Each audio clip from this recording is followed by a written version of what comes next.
Andiyan na po ba kayo? Pumuwesto na po kayo, magsisimula na tayo. Oh, hello po sa inyo mga kaibigan. Engganyo po ko't ganadong magluto ng mga simpleng ulam para ibahagi sa inyo sa araw-araw dahil po sa mga nababasa kong magandang comment.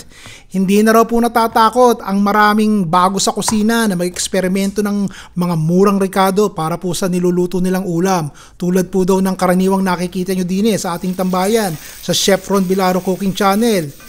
Isa na po ba kayo doon? Makikisuyo naman po kung po pwede lamang. Ako naman po ang hihiling. Maari po bang habang sinasangkutsa ko ito, ang ating ilang sangkap i-click nyo na po yung like tsaka yung i-share nyo po sa wall nyo. Ang ulam na niluluto ko ngayon para naman po marami nakakapanood at lumawig ang mga kaibigan natin dito. Pwede po ba?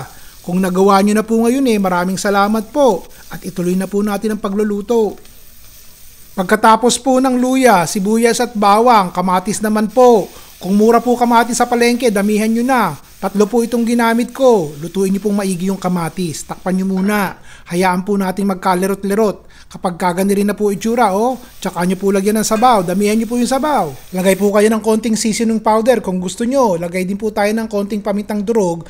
At isusunod ko na po itong ating kapirasong labanos. Malakas po ulan dito sa lugar ko.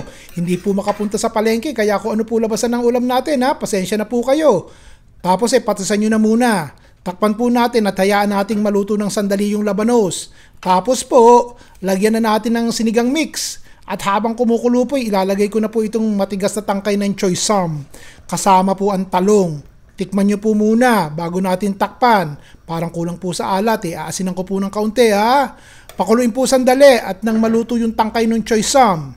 At kapag okay na po ang tangkay at half cook na po ang talong, ilalagay ko na po itong dahon ng choy sum. Alam nyo, pasisingawan ko po sana to kasama yung isda at may konting oyster sauce nauwi sa ganitong style. Pwede naman pong ganyan ang ilahok nyo. Basta hayaan nyo pong maluto at ilagay na po natin ang siling panigang. Ilubog nyo po yung sili sa sabaw at bago po natin patayin, para isang lutuan na lang, syempre may konting baboy at ngayon naman may konting pritong isda. Ilagay nyo na po sa ibabaw bago kayo kumain at nang makatipid sa gasol kesa naman lutuin nyo ng apartikular tong isda na may gandong sabaw. Takpan nyo po. Ayos na yan. Nakilagay lang naman po kayo ng isda sa ibabaw ito po mensahe ko dun sa mga natututong magluto pa lang. Huwag po kayong matatakot mag-eksperimento. Makinig lang po kayo sa mga rekadong aking pinaglalahok at sa huli naman po kakainin ng pamilya nyo at masasarapan. Ganun lang. Okay na po bahalang dumiskarte kung anong gulay meron kayo sa refrigerator o anong mabili nyo sa palengking mura at madaling lutuin. Yung po ilahok nyo katulad ng ginagawa ko din sa bahay. Basta mag-comment po kayo din sa baba't babasahin ko kung anong rekadong gusto nyong ilahok ko at anong ulam ang gusto nyong ibahagi ko sa inyo. Ayos po ba? Kayo ang boss Ron Bilaro po.